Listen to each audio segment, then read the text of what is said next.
ਸਤਿ ਸ਼੍ਰੀ ਅਕਾਲ ਦੋਸਤੋ, ਮੈਂ ਤੁਹਾਡਾ ਹੋਸਟ ਪਰਮਿੰਦਰ ਸਿੰਘ ਨਿਆਸ। ਤੁਸੀਂ ਦੇਖਣਾ ਸ਼ੁਰੂ ਕਰ ਚੁੱਕੇ ਹੋ ਸਾਹਿਬ ਟੀਵੀ। ਅੱਜ ਅਸੀਂ ਆਪਣੇ ਟਾਕ ਐਂਡ ਟਾਈਮ ਸ਼ੋਅ ਦੇ ਵਿੱਚ ਲੈ ਕੇ ਆਏ ਹਾਂ ਡਿਬੇਟ ਕਿਸਾਨਾਂ ਦੇ ਮੁੱਦੇ ਉੱਤੇ ਲੈ ਕੇ, ਜਿੱਥੇ ਕਿਸਾਨ ਅੱਜ ਕੱਲ੍ਹ ਧਰਨੇ ਉੱਤੇ ਬੈਠੇ ਹੋਏ ਨੇ ਰੋਡਾਂ ਉੱਤੇ, ਅਤੇ ਕਿਸਾਨ ਮੰਗ ਕਰ ਰਹੇ ਨੇ ਕਿ ਜੋ ਪੁਰਾਣਾ ਅਮੈਂਡਮੈਂਟ ਬਿੱਲ ਹੈਗਾ ਭਾਰਤ ਵਿੱਚ ਚੱਲ ਰਿਹਾ ਉਹਨੂੰ ਲਾਗੂ ਰਹਿਣ ਦਿੱਤਾ ਜਾਵੇ। ਉਸ ਚੀਜ਼ ਦੇ ਵਿੱਚ ਅੱਜ ਅਸੀਂ ਗੱਲਬਾਤ ਕਰਾਂਗੇ ਡਾਕਟਰ ਰਾਕੇਸ਼ ਬਾਵਾ ਸਰ ਨਾਲ, ਅਤੇ ਜਾਣਾਂਗੇ ਇਹਨਾਂ ਦੇ ਕੀ ਸੁਝਾਅ ਤੇ ਕੀ ਵਿਚਾਰ ਨੇ ਇਸ ਸਾਰੇ ਮੁੱਦੇ ਬਾਰੇ। ਸਤਿ ਸ਼੍ਰੀ ਅਕਾਲ ਜੀ ਬਾਬਾ ਸਰ। ਆਪ ਕਿਸਾਨ ਅੱਜ ਕੱਲ੍ਹ ਰੈਲੀਆਂ ਕੱਢ ਰਹੇ ਨੇ, ਜੋ ਕਿ ਤੁਸੀਂ ਦੇਖ ਰਹੇ ਹੋ ਜੂਨ ਤੋਂ ਹੀ ਕਾਫੀ ਜ਼ਿਆਦਾ ਵਿਵਾਦ ਚੱਲ ਰਿਹਾ ਹੈ ਕਿ ਕਿਸਾਨ ਮੰਗ ਕਰ ਰਿਹਾ ਕਿ ਜੋ MSP ਉਸ ਨੂੰ ਨਾ ਖਤਮ ਕੀਤਾ ਜਾਵੇ, ਜੋ ਕਿ ਮਿਨੀਮਮ ਸਪੋਰਟਿੰਗ ਪ੍ਰਾਈਸ ਹੈ। ਪਰ ਸਰਕਾਰ ਕਹਿੰਦੀ ਨਹੀਂ, ਆਪਾਂ ਖਤਮ ਨਹੀਂ ਕਰ ਰਹੇ, ਬਸ ਅਸੀਂ ਇਹਨੂੰ ਪ੍ਰਾਈਵੇਟਾਈਜੇਸ਼ਨ ਵੱਲ ਤੋਰ ਰਹੇ ਹਾਂ। ਕਿ ਇਹ ਕਿਸਾਨ ਦੇ ਭਵਿੱਖ ਲਈ ਜਾਂ ਭਾਰਤ ਦੇ ਭਵਿੱਖ ਲਈ ਸਹੀ ਹੈ? ਸਭ ਤੋਂ ਪਹਿਲਾਂ ਤਾਂ ਮੈਂ ਧੰਨਵਾਦੀ ਹਾਂ ਸਾਹਿਬ ਟੀਵੀ ਤੇ ਕਿ ਤੁਸੀਂ ਇਸ ਮੁੱਦੇ ਤੇ ਬੋਲਣ ਲਈ ਮੈਨੂੰ ਬੁਲਾਇਆ। ਤੇ ਇਸ ਦੀ ਸਾਨੂੰ ਬੈਕਗਰਾਉਂਡ ਸਮਝਣਾ ਪਏਗਾ ਕਿ ਇਹ MSP ਮਿਨੀਮਮ ਸਪੋਰਟ ਪ੍ਰਾਈਸ ਜਿਹੜੀ ਹੈ ਜਾਂ ਜੋ APMC ਜਿਹਨੂੰ ਕਹਿੰਦੇ ਆ, ਇਹਦਾ ਪ੍ਰਚਲਨ ਭਾਰਤ ਵਿੱਚ ਕਦੋਂ ਸ਼ੁਰੂ ਹੁੰਦਾ ਤੇ ਇਹ ਕਿਉਂ ਬਣਾਇਆ? ਅਸੀਂ ਕਿਸਾਨ ਜਾਂ ਅੰਨਦਾਤਾ ਜੋ ਹੈ ਉਹ ਭਾਰਤ ਲਈ ਬਹੁਤ ਇੰਪੋਰਟੈਂਟ ਹੈ, ਕਿਉਂਕਿ ਭਾਰਤ ਸ਼ੁਰੂ ਤੋਂ ਹੀ ਇੱਕ ਐਗਰੀਕਲਚਰ ਕੰਟਰੀ ਇੰਡਸਟਰੀ ਕੰਟਰੀ ਨਹੀਂ ਹੈ। ਡਿਵੈਲਪਿੰਗ ਕੰਟਰੀ ਹਾਲੇ ਵੀ ਅਸੀਂ ਵਿਕਾਸਸ਼ੀਲ ਦੇਸ਼ ਹੈਗੇ ਹਾਂ। ਪਰ ਜਦੋਂ ਆਪਾਂ 1947 ਦੀ ਗੱਲ ਕਰੀਏ, 47 ਤੋਂ ਪਹਿਲਾਂ ਦੀ ਗੱਲ ਕਰੀਏ, ਆਜ਼ਾਦੀ ਤੋਂ ਥੋੜ੍ਹੀ ਪਹਿਲਾਂ ਦੀ ਗੱਲ ਕਰੀਏ, ਤਾਂ ਮੇਨ ਆਕੂਪੇਸ਼ਨ ਸਾਡਾ ਐਗਰੀਕਲਚਰ ਹੀ ਹੁੰਦਾ ਸੀ। ਅੱਜ ਵੀ ਬਿਲਕੁਲ ਠੀਕ ਹੈ, ਮਾਈਗ੍ਰੇਸ਼ਨ ਹੋ ਰਹੀ ਹੈ, ਪਿੰਡਾਂ ਤੋਂ ਸ਼ਹਿਰਾਂ ਵੱਲ ਲੋਕ ਬਹੁਤ ਜਾ ਰਹੇ ਨੇ, ਪਾਪੂਲੇਸ਼ਨ ਥੋੜ੍ਹੀ ਸ਼ਹਿਰਾਂ ਦੀ ਵੱਧ ਰਹੀ ਹੈ, ਅਰਬਨ ਪਾਪੂਲੇਸ਼ਨ ਵੱਧ ਰਹੀ ਹੈ। ਲੇਕਿਨ ਅੱਜ ਵੀ ਜੇ ਆਪਾਂ ਝਾਤੀ ਮਾਰੀਏ ਤਾਂ ਐਗਰੀਕਲਚਰ ਤੋਂ ਬਿਨਾਂ ਸਾਡੀ ਇਕੋਨਮੀ ਕਿਤੇ ਸਟੈਂਡ ਨਹੀਂ ਕਰਦੀ। ਐਗਰੀਕਲਚਰ ਸਾਡੇ ਲਈ ਇੰਨਾ ਇੰਪੋਰਟੈਂਟ ਹੈ। ਉਹ ਕਿੰਨਾ ਇੰਪੋਰਟੈਂਟ ਹੈ ਆਪਾਂ ਇਸ ਗੱਲ ਤੋਂ ਵੀ ਸਮਝ ਸਕਦੇ ਹਾਂ ਕਿ ਕਰੋਨਾ ਕਾਲ ਦੇ ਵਿੱਚ ਜਿੱਥੇ ਬਾਕੀ ਚੀਜ਼ਾਂ ਦੀ ਇਕੋਨਮੀ ਡਾਊਨ ਗਈ ਹੈ, ਐਗਰੀਕਲਚਰ ਵਿੱਚ ਗਰੋਥ ਦੇਖਣ ਨੂੰ ਮਿਲੀ, ਉਸੇ ਗਰੋਥ ਦੇਖਣ ਨੂੰ ਬਿਲਕੁਲ ਇੱਥੇ ਹੀ ਆਪਾਂ ਇਸ ਗੱਲ ਨੂੰ ਸਮਝ ਸਕਦੇ ਹਾਂ। ਹੁਣ ਗੱਲ ਆਉਂਦੀ ਹੈ ਜਿਹੜੀ ਤੁਸੀਂ ਗੱਲ ਨੂੰ ਛੇੜੀ ਹੈ ਕਿ ਮਿਨੀਮਮ ਸਪੋਰਟ ਪ੍ਰਾਈਸ ਦੀ ਜਾਂ ਜੋ ਇਹ ਅਮੈਂਡਮੈਂਟਸ ਕਰਨ ਦੀ ਕੋਸ਼ਿਸ਼ ਹੋ ਰਹੀ ਹੈ, ਸਰਕਾਰਾਂ ਕਿੱਧਰ ਤੁਰੀਆਂ ਹੋਈਆਂ, ਪ੍ਰਾਈਵੇਟਾਈਜੇਸ਼ਨ ਤੁਰੀਆਂ ਹੋਈਆਂ, ਕੀ ਇਹ ਸਹੀ ਹੈ ਜਾਂ ਇਹ ਗਲਤ ਹੈ?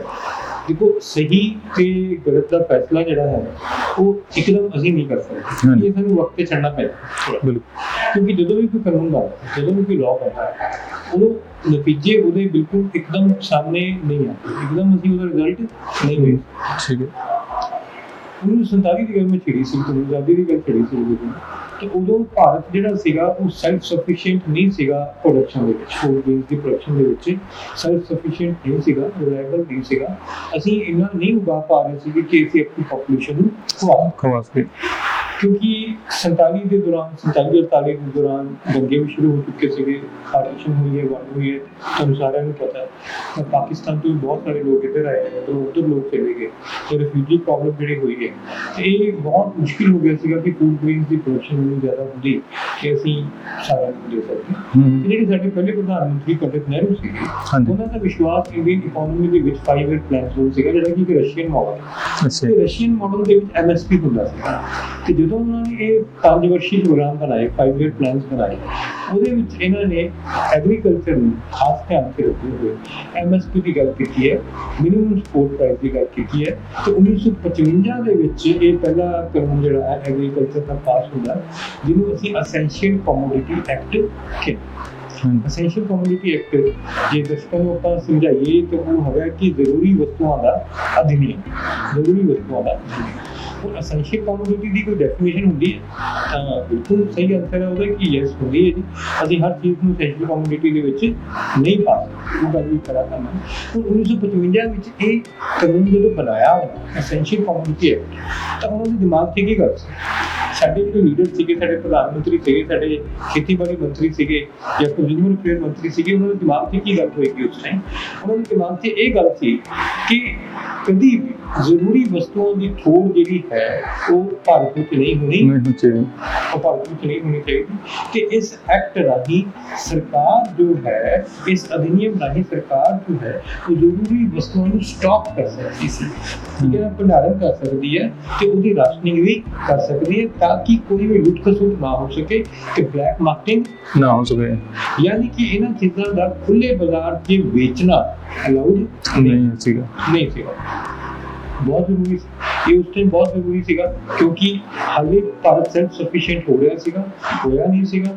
ਗ੍ਰੀਨ ਰੈਵੋਲੂਸ਼ਨ ਜਿਹੜੀ ਆਈ ਹੈ, ਹਰਿਤ ਕ੍ਰਾਂਤੀ ਜਿਹਨੂੰ ਆਪਾਂ ਕਹਿੰਦੇ ਹਾਂ, ਉਹਨੂੰ ਆਈ ਹੈਗੀ 1962 'ਚ 60 ਦੇ ਦਹਾਕੇ ਵਿੱਚ ਹਰਿਤ ਕ੍ਰਾਂਤੀ ਆਈ ਹੈ, ਜਦੋਂ ਭਾਰਤ ਦੇ ਵਿੱਚ ਪ੍ਰੋਡਕਸ਼ਨ ਵਧੀ ਹੈ, ਫਸਲਾਂ ਦਾ ਪੰਜਾਬ 'ਚ ਵਧੀ। ਹਾਂਜੀ MS ਸਵਾਮੀਨਾਥਨ ਨੇ ਬੜਾ ਰੋਲ ਪਲੇ ਕੀਤਾ, ਉਹਦੇ ਵਿੱਚ ਜ਼ਿਕਰ ਕਰਾਂਗੇ ਆਪਾਂ MS ਸਵਾਮੀਨਾਥਨ ਦਾ ਵੀ।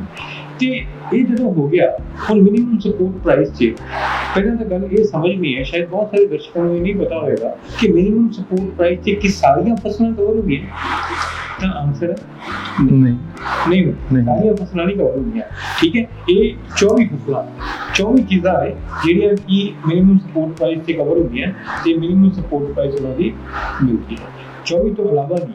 ਮੰਨ ਲਓ ਕਿ ਦਾਲ, ਮੈਂ ਇੱਕ ਐਗਜ਼ਾਮਪਲ ਦੇਣਾ ਚਾਹ ਰਿਹਾ, ਚਲੋ ਦਰਸ਼ਕਾਂ ਨੂੰ ਸਮਝਾਉਣਾ। ਦਾਲਾਂ ਦੇ ਵਿੱਚ ਕੋਈ ਮੂੰਗ ਦੀ ਦਾਲ ਤੇ ਇੱਕ ਪਾਸੇ ਰਾਜਮਾ ਰੱਖ ਦਈਏ ਤਾਂ ਰਾਜਮਾ ਕਵਰ ਨਹੀਂ ਹੁੰਦੇ ਮਿਨੀਮਮ ਸਪੋਰਟ ਪ੍ਰਾਈਸ 'ਚ। ਅੱਛਾ ਜੀ, ਮੂੰਗੀ ਦੀ ਦਾਲ ਕਵਰ, ਮੂੰਗੀ ਕਵਰ ਹੋ ਰਹੀ, ਮੂੰਗੀ ਦਾਲ ਕਵਰ, ਇਹ ਮੈਂ ਐਗਜ਼ਾਮਪਲ ਦਿੱਤੀ। ਕਣਕ ਕਵਰ ਹੋ ਜਾਂਦੀ, ਝੋਨਾ ਕਵਰ ਹੋ ਜਾਂਦਾ, ਬਾਜਰਾ ਕਵਰ ਹੁੰਦਾ, ਜਵਾਰ ਕਵਰ ਹੁੰਦਾ, ਮੱਕੀ ਵੀ ਕਵਰ ਹੋ ਜਾਂਦੀ ਹੈ। ਤੇ ਐਸੈਂਸ਼ੀਅਲ ਕਮੋਡਿਟੀ ਐਕਟ ਦੇ ਵਿੱਚ ਜਿਹੜਾ ਐਕਟ ਬਣਾਇਆ ਗਿਆ, ਮਿਨੀਮਮ ਸਪੋਰਟ ਪ੍ਰਾਈਸ ਦਾ 24 ਚੀਜ਼ਾਂ ਦੀ ਲਿਖੀ ਗਈ ਕਿ ਸਰਕਾਰ ਇਹਨਾਂ ਨੂੰ ਖਰੀਦੇਗੀ ਹੀ ਖਰੀਦੇਗੀ।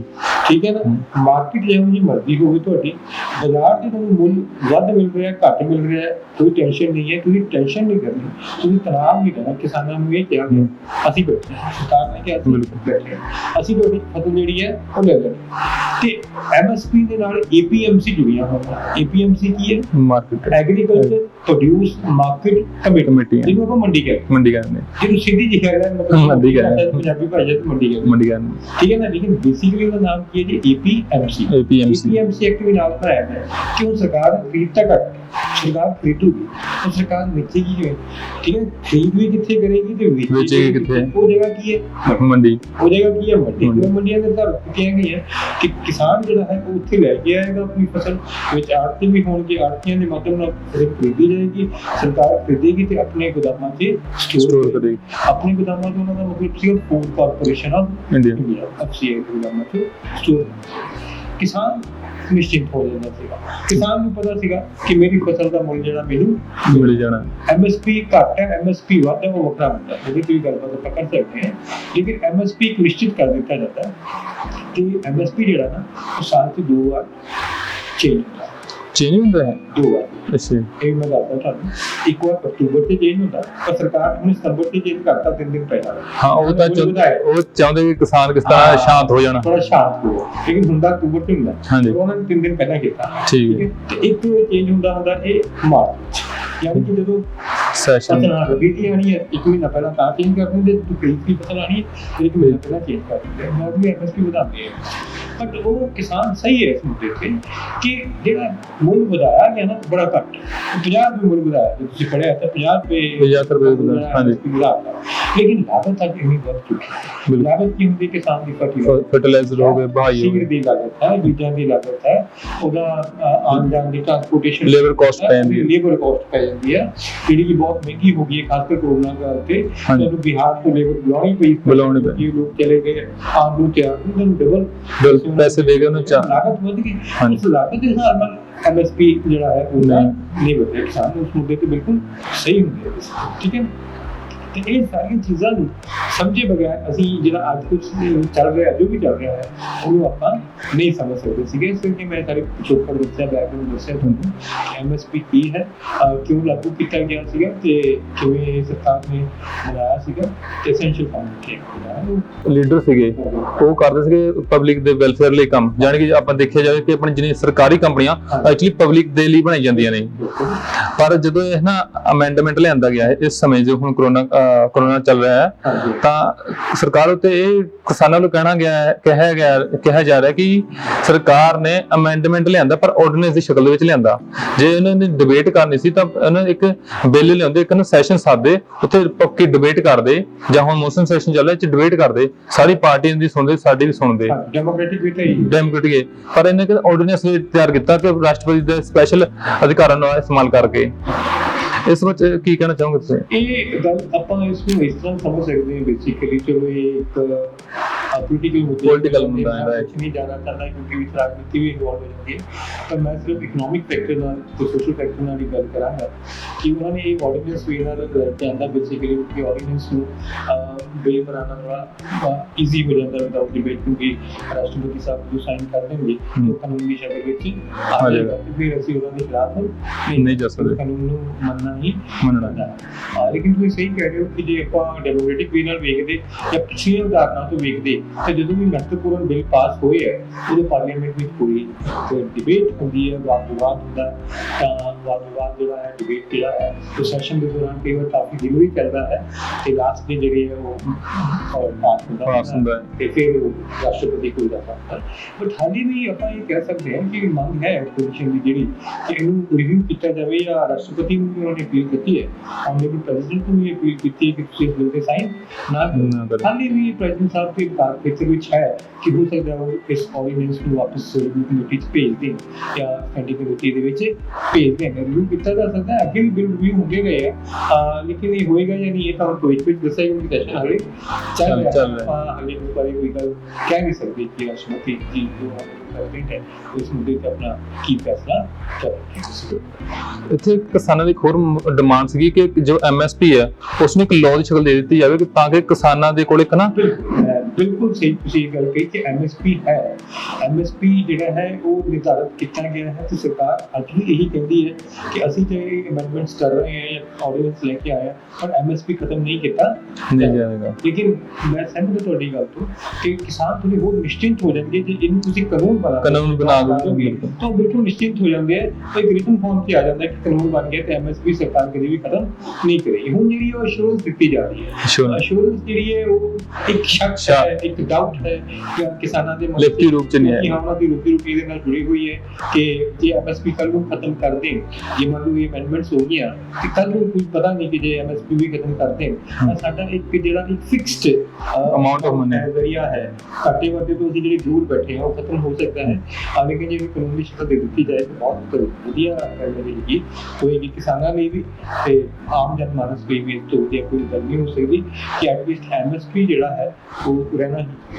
ਬਾਕੀ ਤੁਸੀਂ ਅਮੈਂਡਮੈਂਟਸ ਕਿੰਨੀਆਂ ਕਰ ਸਕਦੇ ਹੋ, ਚੇਂਜਸ ਦਾ ਪ੍ਰੈਰੋਗੇਟਿਵ ਹੁੰਦਾ, ਚੇਂਜਸ ਹੁੰਦੀਆਂ ਰਹਿੰਦੀਆਂ ਲੇਕਿਨ MSP ਦੀ ਜਿਹੜੀ ਗੱਲ ਹੈ ਉਹ ਕਿਸਾਨਾਂ ਦੀ ਜ਼ਰੂਰ ਹੋਣੀ ਚਾਹੀਦੀ ਹੈ। MSP ਇੱਕ ਉਹਨੂੰ ਨਿਸ਼ਚਿਤ ਜਿਹੜਾ ਹੈ ਇੱਕ ਫਿਕਸਡ ਇਨਕਮ ਦਾ ਜ਼ਰੀਆ ਹੈ, ਉਸ ਤੋਂ ਇਲਾਵਾ ਹੋਰ ਕੁਝ ਦਿਖਦਾ ਨਹੀਂ।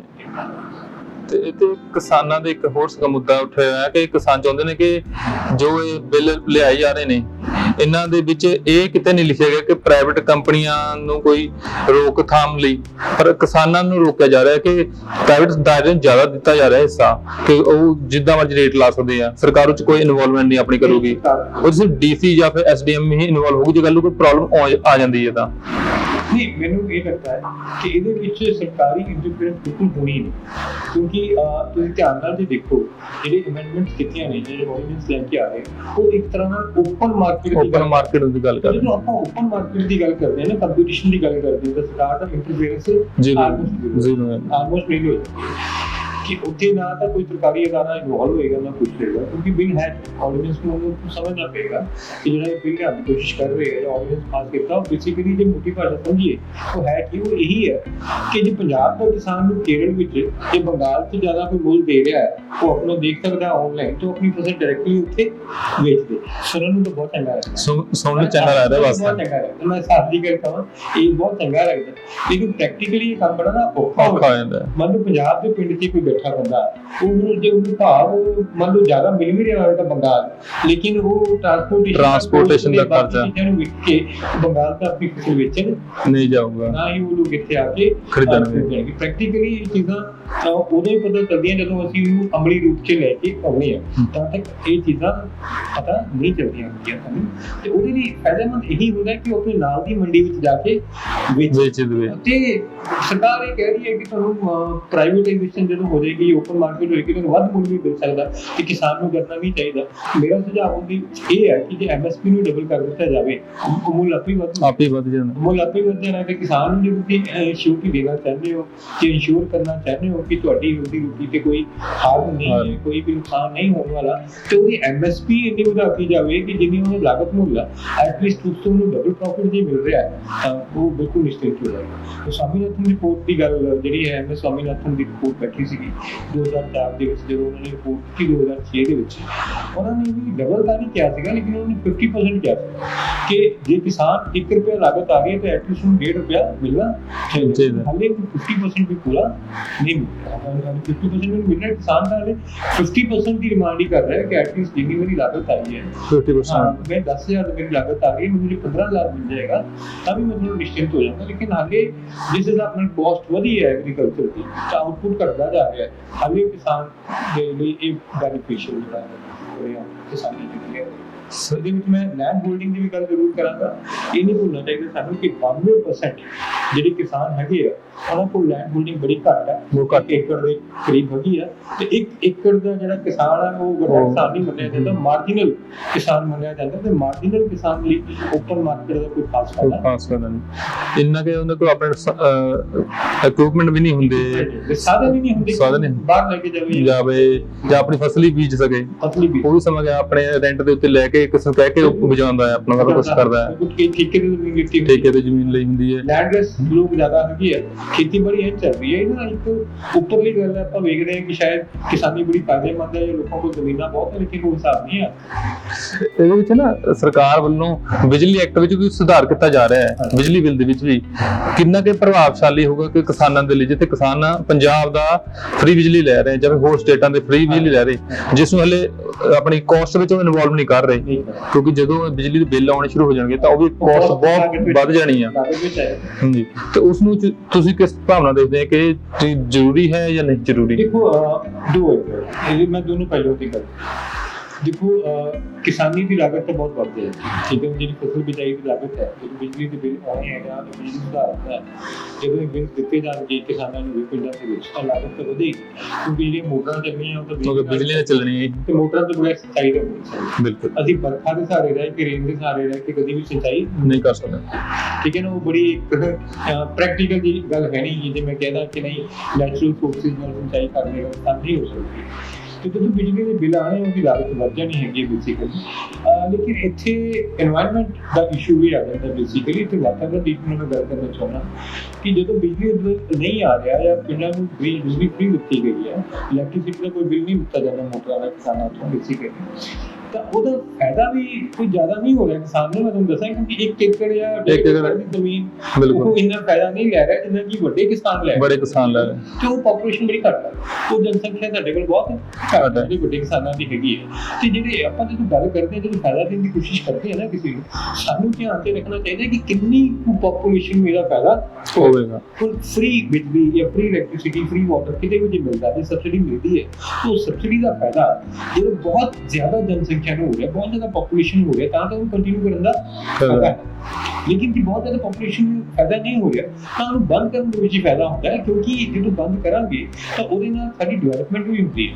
ਡਿਵੈਲਪਮੈਂਟ ਇਸ ਸੈਂਸ ਨਾਲ ਹੁੰਦੀ ਹੈ ਕਿ ਫ੍ਰੀ ਬਿਜਲੀ ਦੀ ਕੋਈ ਗਰੰਟੀ ਨਹੀਂ ਹੁੰਦੀ ਕਦੋਂ ਆਣੀ ਹੈ, ਕਦੇ ਨਹੀਂ। ਜਦੋਂ ਪੇਡ ਹੋਊਗਾ ਅਸੀਂ ਪੇ ਕਰਾਂਗੇ ਨਾ ਉਹਦੀ ਗਰੰਟੀ ਵੀ ਮਿਲ ਜਾਂਦੀ ਕਿ ਤੁਹਾਨੂੰ ਇਸ ਟਾਈਮ ਕੋਈ ਬਿਜਲੀ ਜਿਹੜੀ ਆ ਉਹ ਮਿਲੇਗੀ। ਹੁਣ ਵੀ ਕਈ ਵਾਰ ਮੈਂ ਅਖਬਾਰਾਂ 'ਚ ਵੀ ਪੜ੍ਹਦਾ ਹਾਂ, ਕਿਸੇ ਨਾਲ ਗੱਲ ਹੁੰਦੀ ਹੈ ਕਿ ਕਦੇ 3 ਵਜੇ ਰਾਤੀ ਕਰਕੇ ਬਿਜਲੀ ਆ ਜਾਂਦੀ ਹੈ, ਸਾਨੂੰ ਭੱਜਣਾ ਪੈਂਦਾ ਉਸ ਵਿੱਚ ਫਿਕਸਡ ਟਾਈਮਿੰਗ ਤਾਂ ਹੋ ਜੀ ਘੱਟੋ ਘੱਟ ਹੁੰਦਾ ਤੇ ਐਟਲੀਸਟ ਇਹ ਚੀਜ਼ਾਂ ਤੋਂ ਤਾਂ ਦੂਰ ਹੋ ਜਾਣਗੇ ਨਾ ਕਿਸਾਨ। ਹਾਂ, ਲਾਗਤ ਵੱਧ ਜਾਏਗੀ ਤਾਂ ਐਮਐਸਪੀ ਵੀ ਵਧਾ ਦਿਓ ਜਿਹੜੀ, ਪਰ ਉਹ ਐਮਐਸਪੀ ਨੂੰ ਕੁਝ ਵਧਾਇਆ ਨਹੀਂ ਜਾ ਰਿਹਾ। ਐਮਐਸਪੀ ਵਧਾਇਆ ਨਹੀਂ ਜਾ ਰਿਹਾ, ਐਮਐਸਪੀ ਜ਼ਰੂਰ ਵਧਾਉਣੀ ਪਏਗੀ। ਐਮਐਸਪੀ ਵਧਾ ਕੇ ਹੀ ਤੁਸੀਂ ਇਹ ਚੀਜ਼ਾਂ ਨੂੰ ਕਿਸਾਨ ਨੂੰ ਸੈਟੀਸਫਾਈ ਕਰ ਸਕਦੇ ਹੋ, ਨਹੀਂ ਤੇ ਕਿਸਾਨ ਸੈਟੀਸਫਾਈ ਨਹੀਂ ਹੋ ਸਕਦਾ, ਕਿਉਂਕਿ ਜਿਹੜੀ ਕ੍ਰਿਸ਼ੀ ਹੈ, ਖੇਤੀਬਾੜੀ ਹੈ, ਉਹ ਅੱਜ ਦੀ ਡੇਟ ਵਿੱਚ ਲਾਹੇਵੰਦ ਨਹੀਂ ਹੈ। ਜਿਹੜੇ ਬਿੱਲ ਆਉਣੇ ਸ਼ੁਰੂ ਹੋ ਜਾਣਗੇ ਤਾਂ ਉਹਦੀ ਕਾਸਟ ਬਹੁਤ ਵੱਧ ਜਾਣੀ ਹੈ, ਤੇ ਉਸ ਨੂੰ ਤੁਸੀਂ ਕਿਸ ਭਾਵਨਾ ਦੇਖਦੇ ਹੋ ਕਿ ਜ਼ਰੂਰੀ ਹੈ ਜਾਂ ਨਹੀਂ ਜ਼ਰੂਰੀ? ਦੇਖੋ ਦੋ ਹੈ, ਮੈਂ ਦੋਨੋਂ ਪਹਿਲੂਆਂ ਤੇ ਕਰਾਂ। ਦੇਖੋ ਕਿਸਾਨੀ ਦੀ ਲਾਗਤ ਤਾਂ ਬਹੁਤ ਵੱਧ ਹੈ, ਠੀਕ ਹੈ। ਜਿਹੜੀ ਫਸਲ ਬਿਜਾਈ ਦੀ ਲਾਗਤ ਹੈ, ਜਿਹੜੀ ਬਿਜਲੀ ਦੇ ਬਿੱਲ ਆਉਣੇ ਹੈ ਜਾਂ ਬਿਜਲੀ ਸੁਧਾਰ ਹੋਣਾ ਹੈ, ਜਦੋਂ ਇਹ ਬਿੱਲ ਦਿੱਤੇ ਜਾਣਗੇ ਕਿਸਾਨਾਂ ਨੂੰ ਵੀ ਪਿੰਡਾਂ ਦੇ ਵਿੱਚ ਤਾਂ ਲਾਗਤ ਤਾਂ ਵਧੇਗੀ, ਕਿਉਂਕਿ ਜਿਹੜੀਆਂ ਮੋਟਰਾਂ ਚੱਲਣੀਆਂ ਉਹ ਤਾਂ ਬਿਜਲੀ ਨਾਲ ਹੀ ਚੱਲਣੀਆਂ ਤੇ ਮੋਟਰਾਂ ਤੋਂ ਬਗੈਰ ਸਿੰਚਾਈ ਦਾ ਹੋਣੀ ਚਾਹੀਦੀ। ਅਸੀਂ ਵਰਖਾ ਦੇ ਸਹਾਰੇ ਰਹਿ ਕੇ, ਰੇਨ ਦੇ ਸਹਾਰੇ ਰਹਿ ਕੇ ਕਦੀ ਵੀ ਸਿੰਚਾਈ ਨਹੀਂ ਕਰ ਸਕਦੇ। ਠੀਕ ਹੈ ਨਾ, ਉਹ ਬੜੀ ਇੱਕ ਪ੍ਰੈਕਟੀਕਲ ਦੀ ਗੱਲ ਹੈ ਨਹੀਂ ਕਿ ਜਿਵੇਂ ਕਹਿੰਦਾ ਕਿ ਨਹੀਂ ਨੈਚੁਰਲ ਸੋਰਸਿਸ ਨਾਲ ਸਿੰਚਾਈ ਕਰ ਦੇਗਾ ਕਿਸਾਨ, ਨਹੀਂ ਹੋ ਸਕਦਾ। ਤੇ ਜਦੋਂ ਬਿਜਲੀ ਦੇ ਬਿੱਲ ਆਉਣੇ ਉਹਦੀ ਲਾਗਤ ਵੱਧ ਜਾਣੀ ਹੈਗੀ ਬੇਸਿਕਲੀ। ਲੇਕਿਨ ਇੱਥੇ এনवायरमेंट ਦਾ ਇਸ਼ੂ ਵੀ ਆ ਜਾਂਦਾ ਬੇਸਿਕਲੀ, ਤੇ ਵਾਤਾਵਰਨ ਦੀ ਮੈਂ ਗੱਲ ਕਰਨਾ ਚਾਹੁੰਦਾ ਕਿ ਜਦੋਂ ਬਿਜਲੀ ਬਿੱਲ ਨਹੀਂ ਆ ਰਿਹਾ ਜਾਂ ਪਿੰਡਾਂ ਨੂੰ ਬਿਜਲੀ ਫ੍ਰੀ ਦਿੱਤੀ ਗਈ ਹੈ, ਇਲੈਕਟ੍ਰਿਸਿਟੀ ਦਾ ਕੋਈ ਬਿੱਲ ਨਹੀਂ ਦਿੱਤਾ ਜਾਂਦਾ ਮੋਟਰਾਂ ਦਾ ਕਿਸਾਨਾਂ ਨੂੰ ਬੇਸਿਕਲੀ, ਤਾਂ ਉਹਦਾ ਫਾਇਦਾ ਵੀ ਕੋਈ ਜ਼ਿਆਦਾ ਨਹੀਂ ਹੋ ਰਿਹਾ ਕਿਸਾਨ ਨੂੰ। ਮੈਂ ਤੁਹਾਨੂੰ ਦੱਸਾਂ ਕਿ 1 ਏਕੜ ਜਾਂ 1.5 ਏਕੜ ਦੀ ਜ਼ਮੀਨ ਉਹ ਇੰਨਾ ਫਾਇਦਾ ਨਹੀਂ ਲੈ ਰਿਹਾ ਜਿੰਨਾ ਕਿ ਵੱਡੇ ਕਿਸਾਨ ਲੈ ਰਹੇ ਬੇਸਿਕਲੀ। ਤੇ ਉਹ ਪਾਪੂਲੇਸ਼ਨ ਬੜੀ ਘੱਟ ਹੈ, ਉਹ ਜਨਸੰਖਿਆ ਤੁਹਾਡੇ ਕੋਲ ਬਹੁਤ ਘੱਟ ਹੈ ਜਿਹੜੇ ਵੱਡੇ ਕਿਸਾਨਾਂ ਦੀ ਹੈਗੀ ਹੈ। ਤੇ ਜਿਹੜੇ ਆਪਾਂ ਜਦੋਂ ਗੱਲ ਕਰਦੇ ਹਾਂ, ਜਦੋਂ ਫਾਇਦਾ ਦੇਣ ਦੀ ਕੋਸ਼ਿਸ਼ ਕਰਦੇ ਹਾਂ ਨਾ ਕਿਸੇ ਨੂੰ, ਸਾਨੂੰ ਧਿਆਨ 'ਤੇ ਰੱਖਣਾ ਚਾਹੀਦਾ ਕਿ ਕਿੰਨੀ ਪਾਪੂਲੇਸ਼ਨ ਨੂੰ ਇਹਦਾ ਫਾਇਦਾ ਹੋਏਗਾ। ਹੁਣ ਫ੍ਰੀ ਬਿਜਲੀ ਜਾਂ ਫ੍ਰੀ ਇਲੈਕਟ੍ਰਿਸਿਟੀ, ਫ੍ਰੀ ਵਾਟਰ ਕਿਤੇ ਵੀ ਜੇ ਮਿਲਦਾ ਹੈ, ਸਬਸਿਡੀ ਮਿਲਦੀ ਹੈ, ਤਾਂ ਉਹ ਸਬਸਿਡੀ ਦਾ ਫਾਇਦਾ ਜਿਹੜਾ ਬਹੁਤ ਜ਼ਿਆਦਾ ਜਨਸੰਖਿਆ ਨੂੰ ਹੋ ਰਿਹਾ, ਬਹੁਤ ਜ਼ਿਆਦਾ ਪਾਪੂਲੇਸ਼ਨ ਹੋ ਰਿਹਾ, ਤਾਂ ਉਹਨੂੰ ਕੰਟੀਨਿਊ ਕਰਨ ਦਾ ਫਾਇਦਾ ਹੈ। ਲੇਕਿਨ ਜੇ ਬਹੁਤ ਜ਼ਿਆਦਾ ਪਾਪੂਲੇਸ਼ਨ ਨੂੰ ਫਾਇਦਾ ਨਹੀਂ ਹੋ ਰਿਹਾ, ਤਾਂ ਉਹਨੂੰ ਬੰਦ ਕਰਨ ਦੇ ਵਿੱਚ ਹੀ ਫਾਇਦਾ ਹੁੰਦਾ ਹੈ, ਕਿਉਂਕਿ ਜਦੋਂ ਬੰਦ ਕਰਾਂਗੇ ਤਾਂ ਉਹਦੇ ਨਾਲ ਸਾਡੀ ਡਿਵੈਲਪਮੈਂਟ ਵੀ ਹੁੰਦੀ ਹੈ। ਡਿਵੈਲਪਮੈਂਟ ਇਸ ਸੈਂਸ ਨਾਲ ਹੁੰਦੀ ਹੈ ਕਿ ਫ੍ਰੀ ਬਿਜਲੀ ਦੀ ਕੋਈ ਗਰੰਟੀ ਨਹੀਂ ਹੁੰਦੀ ਕਦੋਂ ਆਉਣੀ ਹੈ ਕਦੇ ਨਹੀਂ ਆਉਣੀ, ਪਰ ਜਦੋਂ ਹਾਂ ਅਸੀਂ ਪੇ ਕਰਾਂਗੇ ਨਾ ਉਹਦੀ ਗਰੰਟੀ ਵੀ ਮਿਲ ਜਾਂਦੀ ਕਿ ਤੁਹਾਨੂੰ ਇਸ ਟਾਈਮ ਪੂਰੀ ਬਿਜਲੀ ਜਿਹੜੀ ਆ ਉਹ ਮਿਲੇਗੀ। ਹੁਣ ਵੀ ਕਈ ਵਾਰ ਮੈਂ ਅਖਬਾਰਾਂ 'ਚ ਵੀ ਪੜ੍ਹਦੇ ਹਾਂ, ਕਿਸੇ ਨਾਲ ਗੱਲ ਹੁੰਦੀ ਹੈ ਕਿ ਕਿਹਨੂੰ ਵੀ ਰਾਤੀ ਤੜਕੇ ਬਿਜਲੀ ਆ ਜਾਂਦੀ ਹੈ, ਸਿਰ ਭੱਜਣਾ ਪੈਂਦਾ ਮੋਟਰ ਤੇ ਫਿਕਸ ਟਾਈਮ ਦਿੱਤਾ ਹੁੰਦਾ, ਤੇ ਐਟਲੀਸਟ ਇਹ ਚੀਜ਼ਾਂ ਤੋਂ ਤਾਂ ਦੂਰ ਹੋ ਜਾਣਗੇ ਨਾ ਕਿਸਾਨ। ਹਾਂ, ਲਾਗਤ ਵੱਧ ਜਾਏਗੀ ਤਾਂ MSP ਵੀ ਵਧਾ ਦਿਓ ਜਿਹੜੀ, ਪਰ ਉਹ MSP ਨੂੰ ਵਧਾਇਆ ਨਹੀਂ ਜਾਂਦਾ, MSP ਵਧਾਇਆ ਨਹੀਂ ਜਾਂਦਾ, MSP ਜ਼ਰੂਰ ਵਧਾਉਣੀ ਪਏਗੀ। MSP ਵਧਾ ਕੇ ਹੀ ਤੁਸੀਂ ਇਹ ਚੀਜ਼ਾਂ ਨੂੰ ਕਿਸਾਨ ਨੂੰ ਸੈਟੀਸਫਾਈ ਕਰ ਸਕਦੇ ਹੋ, ਨਹੀਂ ਤਾਂ ਕਿਸਾਨ ਸੈਟੀਸਫਾਈ ਨਹੀਂ ਹੋ ਸਕਦਾ, ਕਿਉਂਕਿ ਜਿਹੜੀ ਕ੍ਰਿਸ਼ੀ ਹੈ, ਖੇਤੀਬਾੜੀ ਹੈ, ਉਹ ਅੱਜ ਦੀ ਡੇਟ ਵਿੱਚ ਲਾਹੇਵੰਦ ਨਹੀਂ ਨੇ। ਉਹਨਾਂ ਵਿੱਚ ਗ੍ਰੀਨ ਰੈਵੋਲੂਸ਼ਨ ਚ ਨਹੀਂ ਲਿਆਂਦੇ ਸੀਗੇ ਫਰੰਟ ਤੇ ਪਰ ਕੀ ਇਹ ਚ ਕਿਸਾਨਾਂ ਦੇ ਲਈ ਕੋਈ ਇਦਾਂ ਕੰਪਨੀ ਖੋਲੀ ਜਾ ਸਕਦੀ ਸੀ ਜਿਸ ਚ ਸਰਕਾਰ ਨੂੰ 10 ਜਾਂ 50 ਸਟੇਕ ਰੱਖ ਕੇ ਸ਼ੁਰੂ ਕਰ ਸਕਦੀ ਹੈ? ਬਿਲਕੁਲ ਹੋ ਸਕਦਾ ਹੈ। ਇਹ ਕਈ ਤਰ੍ਹਾਂ ਦੇ ਤਰੀਕੇ ਜਿਹੜੇ ਹੈ ਉਹ ਕੱਢੇ ਜਾ ਸਕਦੇ ਹੈ। ਇਹ ਨਹੀਂ ਹੈ ਕਿ ਸਿਰਫ ਇੱਕੋ ਹੀ ਹੱਲ ਹੁੰਦਾ, ਹੱਲ ਕਈ ਹੁੰਦੇ ਹੈ।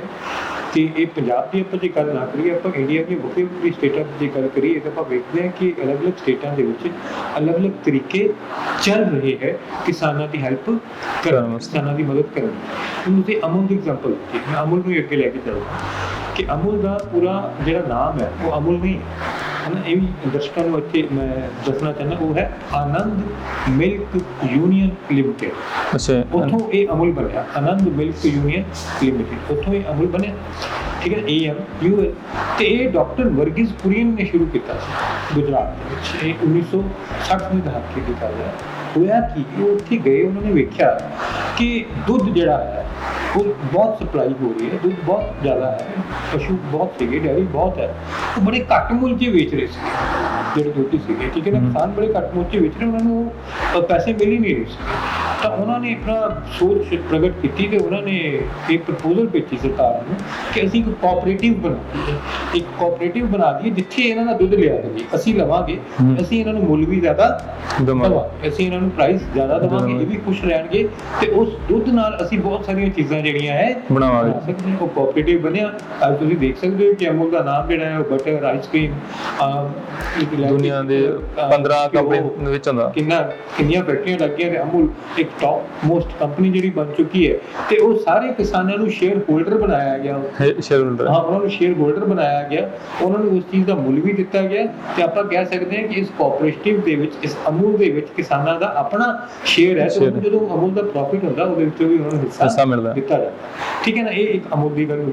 ਲੇਕਿਨ ਪੰਜਾਬ 'ਚ ਬਦਕਿਸਮਤੀ ਨਾਲ ਇੱਕ ਵੇਰਕਾ ਦੀ ਕੰਪਨੀ ਮੈਂ ਰਹੀ ਹੈ, ਪਰ ਵੇਰਕਾ ਅਮੁਲ ਦੇ ਮੁਕਾਬਲੇ ਬਹੁਤ ਛੋਟਾ ਕੋਆਪਰੇਟਿਵ ਹੈ। ਹਾਲੇ ਕੋਈ ਇੰਨੀ ਵੱਡੀ ਸੋਚ ਦੀ ਗੱਲ ਹੈ, ਇਸ ਤਰ੍ਹਾਂ ਦੀ ਕੋਆਪਰੇਟਿਵ ਦੀ ਗੱਲ ਪੰਜਾਬ ਦੇ ਵਿੱਚ ਹੋਈ ਨਹੀਂ ਹੈ, ਲੇਕਿਨ ਹੋ ਸਕਦੀ ਹੈ। ਇਸ ਰਸਤੇ ਵੱਲ ਕਈ ਸਟੇਟਾਂ ਤੁਰ ਪਈਆਂ ਨੇ। ਮੈਂ MP ਦੀ ਐਗਜ਼ਾਮਪਲ ਦੇਣਾ ਚਾਹੁੰਦਾ, ਮੱਧ ਪ੍ਰਦੇਸ਼ ਦੀ ਅਤੇ ਉੜੀਸਾ ਦੀ। ਉੱਥੇ ਉਹਨਾਂ ਨੇ ਇੱਕ ਸਕੀਮ ਕੱਢੀ ਹੈ, ਭਾਵ ਅੰਤਰ ਸਕੀਮ। ਭਾਵ ਅੰਤਰ ਸਕੀਮ ਦਾ ਹੁੰਦਾ ਹੈ ਮਤਲਬ ਇਹ ਹੈ ਕਿ ਜਿੰਨਾ ਭਾਵ, ਜਿੰਨੀ ਲਾਗਤ ਪੈ ਰਹੀ ਹੈ ਕਿਸਾਨ ਨੂੰ, ਜੇ ਉਹਨੂੰ ਘੱਟ ਮੁੱਲ ਮਿਲ ਰਿਹਾ ਹੈ ਬੇਸਿਕਲੀ, ਤਾਂ ਉਹਦਾ ਜਿਹੜਾ ਡਿਫਰੈਂਸ ਹੈ ਨਾ, ਉਹਦਾ ਜਿਹੜਾ ਅੰਤਰ ਹੈ ਉਹ ਸਰਕਾਰ ਪੇ ਕਰੇ। ਅੱਛਾ ਜੀ। ਭਾਵ ਅੰਤਰ ਕਹਿੰਦੇ ਆ। ਇਹੋ ਜਿਹੀ ਸਕੀਮ ਪੰਜਾਬ 'ਚ ਵੀ ਆ ਸਕਦੀ ਹੈ। ਪੰਜਾਬ 'ਚ ਮੈਂ ਪਤਾ ਕੀ ਜੋ ਮੈਂ ਮੇਰਾ ਸੁਝਾਅ ਜਾਂ ਜੋ ਮੈਂ ਇਸ ਗੱਲ ਨੂੰ ਸਮਝਦਾ, I am not a very great economist, ਲੇਕਿਨ ਥੋੜਾ ਧਿਆਨ ਪਿਛਲੀ ਵਾਰ ਵੀ ਆਪਾਂ ਗੱਲ ਕੀਤੀ ਸੀ ਕਿ ਬਾਰਡਰ ਸਟੇਟ ਕਰਕੇ ਪ੍ਰੋਬਲਮਸ ਬੜੀਆਂ ਆ ਜਾਂਦੀਆਂ ਬੇਸਿਕਲੀ, ਤੇ ਜਿਹੜਾ ਪੰਜਾਬ 'ਚ ਬਾਹਰ ਜਾਣ ਦਾ Craze ਹੈ। ਤੇ ਉਹ ਲੋਕ ਜਿਹੜੇ ਆ ਖੇਤੀਬਾੜੀ ਤੋਂ ਵੈਸੇ ਹੀ ਟੁੱਟਦੇ ਜਾ ਰਹੇ ਆ। ਇਸ ਕਰਕੇ ਥੋੜਾ ਜਿਹਾ ਗੱਲ ਜਿਹੜਾ ਨਾ ਸਰਕਾਰਾਂ ਨੂੰ ਧਿਆਨ ਰੱਖਣਾ ਚਾਹੀਦਾ। ਬਟ ਕਿਸਾਨੀ ਪੰਜਾਬ ਲਈ ਕਿੰਨੀ ਕੁ ਇੰਪੋਰਟੈਂਟ ਹੈ ਸਮਝਣ ਦੀ ਲੋੜ ਹੈ, ਕਿਉਂਕਿ ਜ਼ਮੀਨ ਕਿਸਾਨ ਦੀ ਨਾ ਬਹੁਤ ਉਪਜਾਊ ਹੈ ਇਸ ਇਲਾਕੇ ਦੀ। ਆਪਣੇ ਪੰਜਾਬ ਹਰਿਆਣਾ ਇਹ ਬੈਲਟ ਕਾਫੀ ਜ਼ਿਆਦਾ, ਨਾਲੇ ਵੈਸੇ ਵੀ ਜੇ ਕਿਸਾਨਾਂ ਵੱਲੋਂ ਰੋਸ ਮੁਜ਼ਾਹਰੇ ਕੀਤੇ ਜਾ ਰਹੇ ਨੇ ਇਹਨਾਂ ਸਟੇਟਾਂ ਵੱਲ ਹੀ ਕੀਤੇ ਜਾ ਰਹੇ ਨੇ, ਨਾ ਕਿ ਹੋਰ ਸਟੇਟਾਂ ਵੱਲ ਜ਼ਿਆਦਾ। ਹੋਰ ਸਟੇਟਾਂ ਵੱਲ ਇਸ ਕਰਕੇ ਨਹੀਂ ਕਿਉਂਕਿ ਪੰਜਾਬ ਇੰਡੀਆ ਲਈ ਬ੍ਰੈਡ ਬਾਉਲ ਬਣਿਆ ਜਾਂਦਾ ਹੈ। ਸਾਰੀ ਕਣਕ ਤਾਂ ਇੱਥੇ ਹੀ ਸਪਲਾਈ ਹੋ ਕੇ ਜਾ ਰਹੀ ਹੈ, ਐਕਸਪੋਰਟ ਵੀ ਹੋ ਰਹੀ ਹੈ।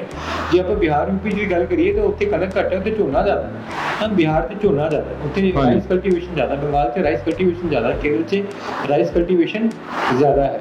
ਲੇਕਿਨ ਜਿਹੜੀ ਵੀਟ ਦੀ ਗੱਲ ਕਰੀਏ ਆਪਾਂ, ਵੀਟ ਤਾਂ ਸਾਰੀ ਹੈ ਹੀ ਪੰਜਾਬ ਤੇ ਹਰਿਆਣਾ 'ਚ ਤਾਂ ਬਾਸਮਤੀ ਵੀ ਹੈ, ਲੇਕਿਨ ਇਹ ਰੋਜ਼ ਪ੍ਰਦਰਸ਼ਨ ਇੱਥੇ ਹੀ ਜ਼ਿਆਦਾ ਕੀਤੇ ਜਾ ਰਹੇ ਕਿਉਂਕਿ ਪੰਜਾਬ ਤੇ ਹਰਿਆਣਾ ਨੂੰ ਮੰਨਿਆ ਗਿਆ ਕਿ ਬੇਸਿਕਲੀ ਐਗਰੀਕਲਚਰਲ ਸਟੇਟਸ ਨੇ ਹਨਾ। ਉਹ ਜਿਹੜੀਆਂ ਦੂਜੀਆਂ ਸਟੇਟਾਂ ਦਾ ਮੈਂ ਨਾਮ ਲਿਆ, ਉੱਥੋਂ ਦੀ ਲੇਬਰ ਬਹੁਤ ਲੇਬਰ ਆਉਂਦੀ ਹੈ। ਹਾਂ, ਬੰਦਾ ਜੀ ਕਿਸਾਨੀ ਨਹੀਂ ਕਰੇਗਾ, ਉਹ ਮਹਾਰਾਸ਼ਟਰ 'ਚ ਜਾ ਕੇ ਲੇਬਰ ਕਰ ਰਿਹਾ ਫੈਕਟਰੀ ਦੇ ਵਿੱਚ, ਉਹ ਗੁਜਰਾਤ 'ਚ ਜਾ ਕੇ ਲੇਬਰ ਕਰ ਰਿਹਾ, ਲੇਕਿਨ ਪੰਜਾਬ ਦਾ ਬੰਦਾ ਤਾਂ ਨਹੀਂ ਨਾ ਕਰ ਰਿਹਾ। ਪੰਜਾਬ ਦਾ ਬੰਦਾ ਤਾਂ ਇੱਥੇ ਜਾਂ ਕਿਸਾਨੀ ਕਰ ਰਿਹਾ ਤੇ ਫੌਰਨ ਗਿਆ ਹੋਇਆ। ਇਸ ਕਰਕੇ ਇੱਥੇ ਰੋਸ ਮੁਜ਼ਾਹਰੇ ਹੋ ਰਹੇ ਆ। ਦੂਜੀ ਗੱਲ ਇਹ ਲੈਂਡ ਹੋਲਡਿੰਗ ਬੜੀ ਘੱਟ ਹੈ, ਜਿਹੜਾ ਮੈਂ ਤੁਹਾਨੂੰ ਦੱਸਿਆ ਕਿ ਇਹ ਬਿਲਸ ਦੇ ਖਿਲਾਫ ਇਸ ਕਰਕੇ ਗੱਲ ਹੈ ਕਿਉਂਕਿ 1.5 ਏਕੜ ਵਾਲਾ ਜ਼ਮੀਨ ਵਾਲਾ ਆਦਮੀ ਹੈ, ਉਹ ਹਾਲੇ ਉਹ ਸਾਈਨ ਨਹੀਂ ਕਰ ਸਕਦਾ।